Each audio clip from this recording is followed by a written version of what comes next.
अगर आप भी SSC, bank, railway, TGT, PGT तथा अन्य प्रतियोगी परीक्षाओं का एग्जाम क्रैक करना चाहते हैं तो अभी उत्थान the rising YouTube educational channel को सब्सक्राइब करें और बेल आइकन दबाकर नोटिफिकेशन ऑन कर लें। Hello, welcome once again. Let's start one more session to know something interesting and informative. So, we have again 5 more questions, and the title of this session is How to Avoid Being a Purist. It's a very interesting section. Let's join me and do something entertaining and informative. How to avoid being a purist. पहले तो इसकी बात की जाए, What is purist? आपने एक शब्द सुना होगा प्यूरिटन। तो ये जो प्यूरिस्ट शब्द या प्यूरिटन की बात होती है, चूंकि भाषा एक, आपने अगर यूपी बोर्ड से पढ़ाई की होगी तो एक अध्याय था भाषा और आधुनिकता। कहा जाता है कि भाषा में प्रवाह होता है, भाषा जड़ नहीं होती। जो भाषा जड़ हो जाती है वो समाप्त हो जाती है, वो चुनौतियों को झेलती है, चुनौतियों का सामना करती है, नई पीढ़ी उससे दूर भागती है। उदाहरण के लिए पूरे सम्मान के साथ, उसमें कोई अपमान की बात या कमतर करने की बात नहीं है, अपनी देव भाषा संस्कृत, जिसके होने से पूरी दुनिया ने जाना विज्ञान क्या है, कल्चर क्या है, साहित्य क्या है, आज वो भारत के ही युवाओं से दूर हो गई, क्योंकि उसने अपने आप को वक्त के साथ बदलने की कोशिश नहीं की। ये छोटी मुंह बड़ी बात मैं कहने की कोशिश कर रहा हूं।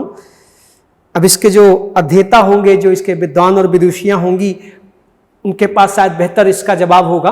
ये छोटा सा विद्यार्थी बस एक बात कहने की कोशिश कर रहा है। हिंदी ने अपने आप को समय के साथ बदला, अंग्रेजी ने बदला, तो दुनिया उसके साथ जुड़ी रही। चूंकि भाषा लोगों के बीच जाती है, लोगों के बीच लोकप्रिय होती है, जब वो क्लिष्ट होती है, जड़वत हो जाती है या अपने आप से समझौते नहीं करती है, तो समय के साथ युवा पीढ़ी उससे दूर होती जाती है। अपनी संस्कृति के साथ शायद कुछ ऐसा ही हुआ। अब उसके पीछे क्या कारण है, ये विशेषज्ञों पे छोड़ दिया जाए, हम लोग अपनी बात करते हैं। तो ऐसा कहा जाता है कि जो साहित्य की भाषा होती है वो समय के साथ जड़ हो जाती है, अपनी लोकप्रियता खो देती है, अपनी मिठास खो देती है, जनमानस से दूर चली जाती है। और जब जब ऐसा होता है तो फिर लोक भाषाओं से शब्द लेकर के साहित्य को पुनः गतिमान किया जाता है। इसलिए आप देखिए, वो फ्रांस के एक विद्वान है, वो कहते हैं कि मुझे लोग साहित्य का टीचर कहें, इसके बजाय भाषा का शिक्षक कहें तो मुझे अच्छा लगता है। वो कहते हैं कि I love to be called a teacher of language not literature, क्योंकि लैंग्वेज की कोई बाउंड्री नहीं होती, उसकी कोई सीमा नहीं होती। तो भाषा गतिमान होती है, भाषा प्रवाहमयी होती है, लेकिन कुछ ऐसे लोग हैं, ऐसे विद्वान हैं जो भाषा की बदलती हुई संरचना, उसके व्याकरण, उसके प्रयोग से सहमत नहीं है।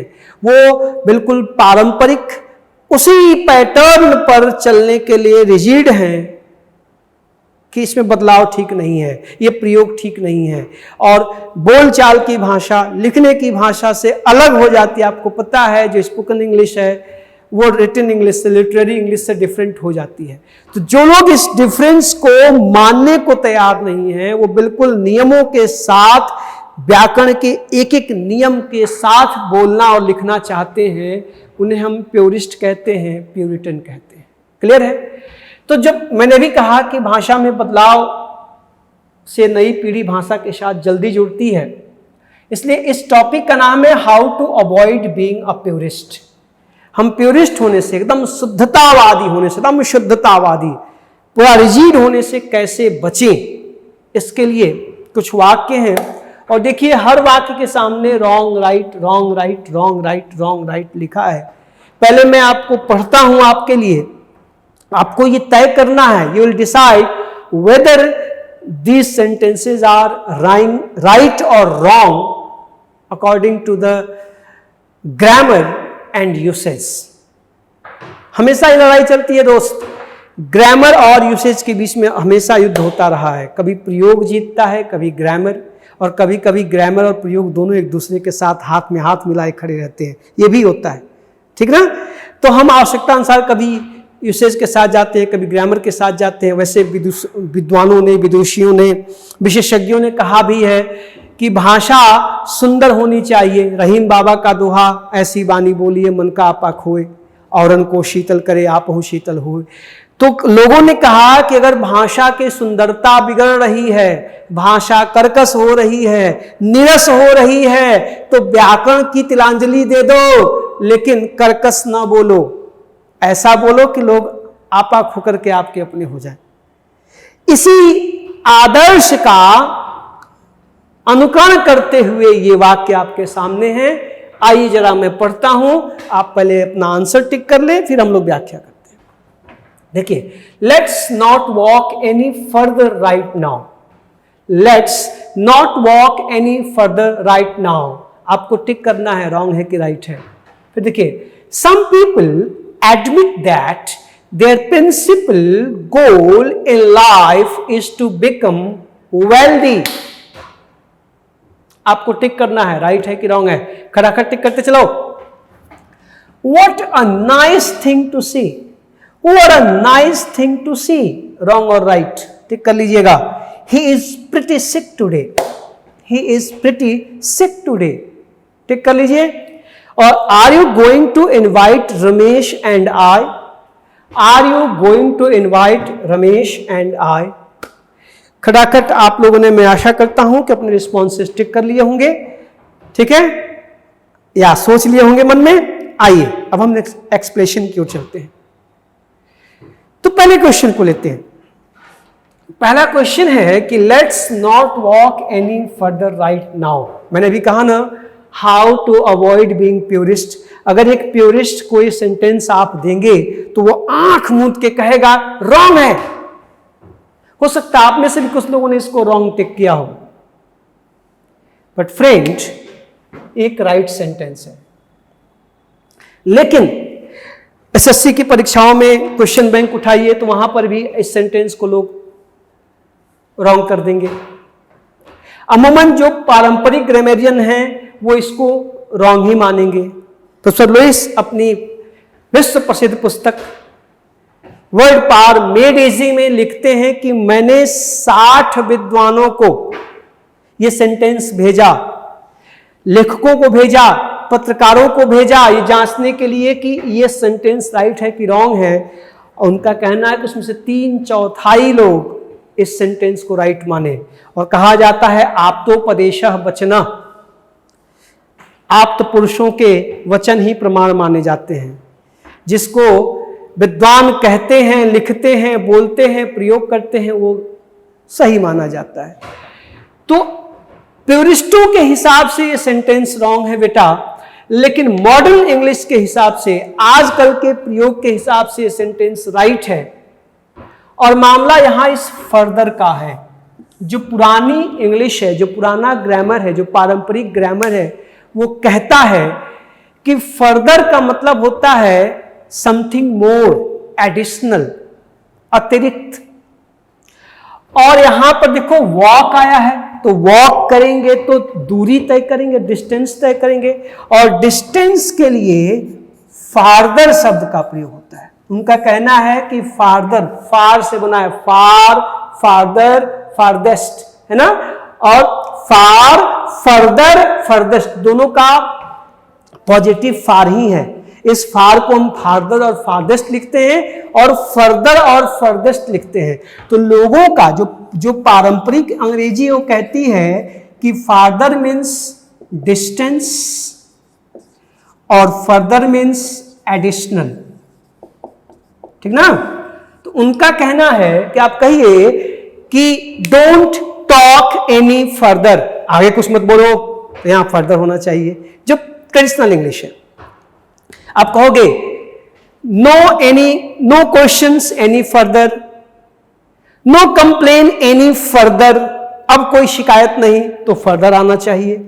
और डोंट गो एनी फार्दर, अब आगे मत जाओ। डोंट स्विम एनी फार्दर, अब आगे मत तैरो, तो वहां पर डिस्टेंस की बात हो रही तो फार्दर आनी चाहिए। तो ट्रेडिशनल इंग्लिश प्योरिस्ट जो कहते हैं कि डिस्टेंस के लिए फार्दर और एडिशनल के लिए फर्दर, इस हिसाब से सेंटेंस रॉन्ग है। लेकिन आप पूरी विश्वास के साथ, कॉन्फिडेंस के साथ इसको लिखिए और जान लीजिए कि आजकल फर्दर का प्रयोग डिस्टेंस के लिए भी होने लगा है धड़ल्ले के साथ, और बड़े बड़े लेखक विद्वान इसको, अथॉरिटीज इसको करने लगे हैं। तो अब आप ये कॉन्सेप्ट बना लीजिए कि फार्दर का प्रयोग डिस्टेंस के लिए और फर्दर का प्रयोग एडिशनल और डिस्टेंस दोनों के लिए। In modern English today further can replace farther in every strength, every context, there is no doubt. Be confident and use confidently, कोई कंफ्यूजन नहीं, ये सेंटेंस राइट है। प्योरिस्ट बनने की जरूरत नहीं है, बचिए। हाँ, मैं बता दे रहा हूं, ये जरूर है कि आप एसएससी और बैंकिंग आदि एग्जाम्स देते हैं, सिविल देते हैं, एग्जाम में जाते हैं, आप कहोगे सर जी वहां तो भाई अब जब ये है एरर का सवाल है तो नो एरर, लेकिन अगर इंप्रूवमेंट का सवाल है, फिलिंग द ब्लैंक्स का सवाल है और वहां फार्दर और फर्दर दोनों मौजूद है और दूरी का सेंस है तो फार्दर चुन लीजिएगा, बिकॉज ये ओरिजिनल है, ये इसके बदले आया। मेरी बात समझ रहे कि नहीं आप लोग ध्यान से? भाई अगर एरर है इसमें नो एरर है, सही है, लेकिन अगर ये फिलिंग द ब्लैंक्स का सवाल आ जाए, इंप्रूवमेंट का सवाल आ जाए और वहां पे ऑप्शन में फार्दर भी हो और फर्दर भी हो तो जाहिर सी बात है इन दोनों में ये बेटर है, कोई कंफ्यूजन नहीं है, इसको चुन लीजिएगा दूरी के लिए। और अगर एडिशनल का सेंस है तो जाहिर सी बात है तब तो फर्दर ही होगा, तो एडिशनल में इसको चुनिएगा जब दोनों होंगे तो, डिस्टेंस में इसको चुनिएगा जब दोनों होंगे तो। और अगर डिस्टेंस की बात है और वहां फार्दर ऑप्शन में नहीं है तो डेफिनेटली आप फर्दर को चुन लीजिएगा, आपको पूरे अंक मिलेंगे पूरे विश्वास के साथ। नंबर कटा तो क्लेम करिएगा, प्रमाण लेके मैं पहुंचूंगा, या तो फिर प्रोफेसर लुइस गलत हैं, थॉमसन गलत हैं, मार्टिनेट गलत हैं, रेन एंड मार्टिन गलत हैं, या तो फिर आयोग गलत है, वो देख लिया जाएगा बाद में। पहले आप कॉन्फिडेंस से चीजों को समझिए। देखिए जरा, तो ये क्वेश्चन हो गया राइट है। अब देखो, some people admit that their principal goal in life is to become wealthy. ये रॉन्ग सेंटेंस है, रॉन्ग है। और गलती कहां है रे? यहां पर देखो, ये प्रिंसिपल। मैंने इन्हीं बेंचेज पे तमाम दीदी भैया लोगों को कई बार, रोज अक्सर जब भी ये वर्ड मैं बोलता हूं या नोट्स लिखाते समय आता है तो किसी न किसी दीदी भैया को डांटना पड़ता है, मुंह बनाना पड़ता है। वो अक्सर प्रिंसिपल और प्रिंसिपल में गलती करते हैं। ये प्रिंसिपल देखिए, इस प्रिंसिपल का मतलब होता है सिद्धांत, नियम। और यहां पे कह रहा है कि कुछ लोग इस बात को स्वीकार करते हैं कि उनके जीवन का प्रमुख लक्ष्य, उद्देश्य, प्रधान उद्देश्य क्या है? धन कमाना। तो यहां प्रधान का सेंस है ना, मुख्य का सेंस है ना, इसलिए यहां पर ये जो PLE है इसकी जगह PAL होना चाहिए। तो ध्यान से देखो, एक PRINCIPLE ये भी प्रिंसिपल है और PRINCIPAL ये भी प्रिंसिपल है। इसका मतलब रूल, नियम, कानून, और इसका मतलब मेन, प्रधान, मुख्य।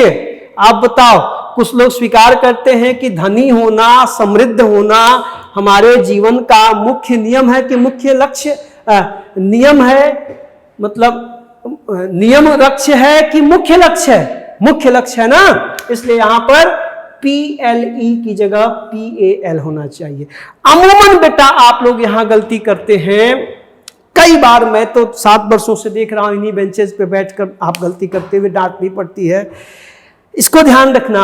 और आज आपको मैं एक तरीका बता रहा हूं इसको दिमाग में रखने के लिए, अगर आपके काम आए तो बताइएगा। आज के बाद ध्यान से देख लो।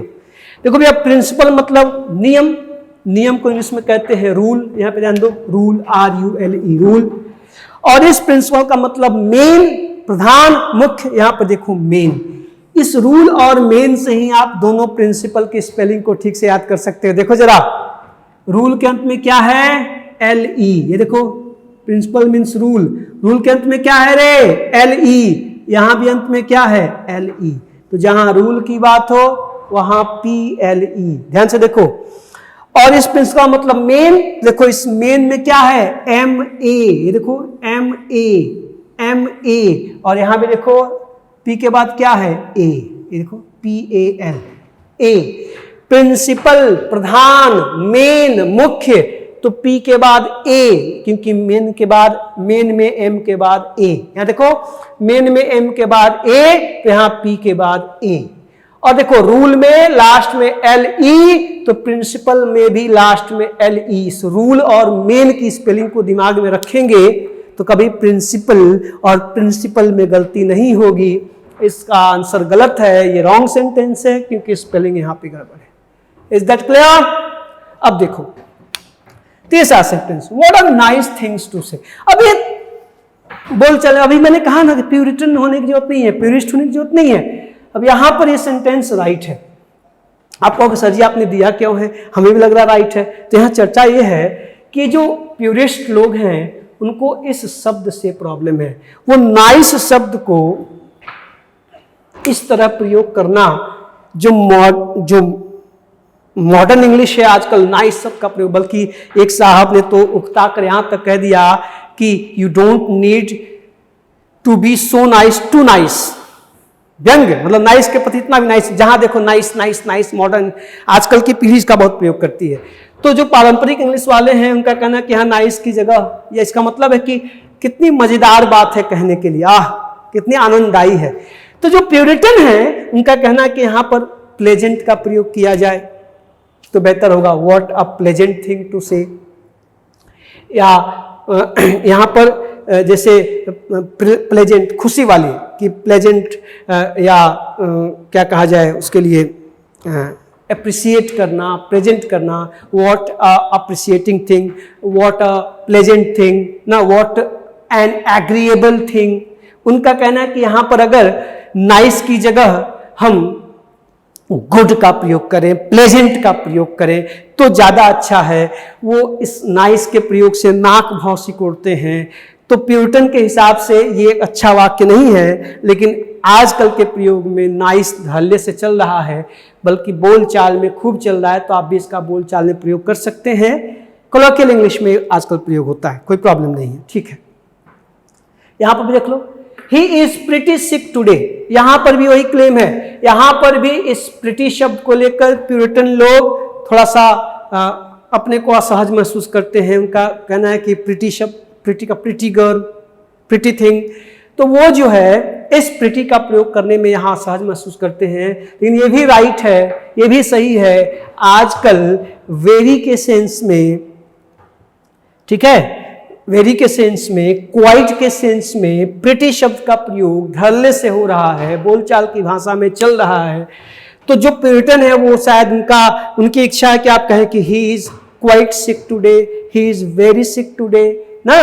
वहां पर वेरी और क्वाइट की जगह प्रिटी शब्द का प्रयोग आजकल एडवर्ब के रूप में, भाई प्रिटी मीन सुंदर होता है, एडजेक्टिव है, प्रिटी गर्ल, प्रिटी थिंग ना, तो उस प्रिटी का प्रयोग एडवर्ब के रूप में आजकल होने लगा है। किसके बदले? क्वाइट के बदले, वेरी के बदले ना। तो प्यूरिटन इस पर क्लेम करते हैं, लेकिन इतना आपको अब शुद्धतावादी होने की जरूरत नहीं है। क्वाइट के बदले, वेरी के बदले प्रिटी का प्रयोग धड़ल्ले से होने लगा है। बोलचाल में आप भी प्रयोग कर सकते हैं, ये भी सेंटेंस ठीक है। And the last one, are you going to invite Ramesh and I, तो ये रॉन्ग है, गलत वाक्य है। क्या गलत है? यहां पर आई की जगह मी होना चाहिए, ऑब्जेक्टिव केस होना चाहिए, नॉमिनेटिव नहीं। क्यों? क्योंकि ये जो फ्रेज है रमेश एंड आई, एक नाउन फ्रेज है रमेश एंड आई, ये ऑब्जेक्ट है किसका, इस वर्ब इनवाइट का। और आपको पता है कि किसी वर्ब या प्रेपोजिशन के बाद जब कोई नाउन या प्रोनाउन आता है तो वो ऑब्जेक्टिव केस में होता है। तो नाउन का ऑब्जेक्ट तो नाउन ही होता है। इसलिए देखो यहाँ पे रमेश आया है, ठीक है, ये ऑब्जेक्टिव केस में है। रमेश का ऑब्जेक्ट रमेश होगा, टॉम का ऑब्जेक्ट टॉम होगा, राधा का ऑब्जेक्ट राधा होगा। लेकिन प्रोनाउंस के ऑब्जेक्ट बदलते हैं, आपको पता है, आई का मी, ही का हिम, शी का हर, दे का देम, यू का यू ना। तो यहां पर चूंकि इस इनवाइट वर्ब का ऑब्जेक्ट है ये फ्रेज, एक नाउन फ्रेज है जो ऑब्जेक्ट है। इस ऑब्जेक्ट में फिर यहां पर जो आई है ये नॉमिनेटिव केस में है, नहीं होना चाहिए, आई की जगह मी होना चाहिए। आप कहोगे कि he gave a book to Rakesh and me, I give chocolates to Radha and you, तो यू का तो यू ही होता है। आप कहो कि I give a chocolate to him and her, him and her, gave के बाद ना टू आया, देखो प्रेपोजिशन आया, प्रेपोजिशन के बाद वर्ब के बाद I invited him and her, he and she नहीं, कर्ता कारक नहीं, कर्म कारक। तो यहां पर भी देखो आई जो है कर्ता कारक में है, इसको कर्म कारक में होना चाहिए। तो इनको संभालिएगा, प्योरिस्ट बनने की जरूरत नहीं है। और कहीं कहीं पर तो आप ये जैसे मान लो ये ब्लंडर है, ये तो कहीं भी गलत है, प्योरिस्ट भी गलत कहेंगे और मॉडर्न इंग्लिश भी गलत कहेगी, इसे भी प्योरिस्ट और मॉडर्न दोनों गलत कहेंगे। बाकी में जो चीजें हैं वहां आप ध्यान रखिएगा कि अंग्रेजी भाषा में बदलाव, हर दुनिया के हर भाषा में बदलाव होता है, भाषा प्रवाहमयी होती है। ये किसी जमाने में गलत था, अब सही है, ये किसी जमाने में गलत था, अब सही है, ये किसी जमाने में गलत था, अब सही है। और बाकी जो क्वेश्चंस हैं वो तब भी गलत था, अब भी गलत है। तो संभालिएगा एक सेशन, मैं आशा करता हूं आपको आनंद आया होगा और कुछ आपका ज्ञानवर्धन हुआ होगा। आप थोड़ा सा कमेंट बॉक्स में बताने की कोशिश किया करें, शेयर करें, लोगों तक पहुंचाएं, तभी बात बनेगी, तभी सर जी का भी भला होगा, आपका भी भला होगा। मिलते हैं किसी और सेशन में कुछ और बातों के साथ। स्वस्थ रहिए, मस्त रहिए, सावन के महीने का आनंद लीजिए। Thank you.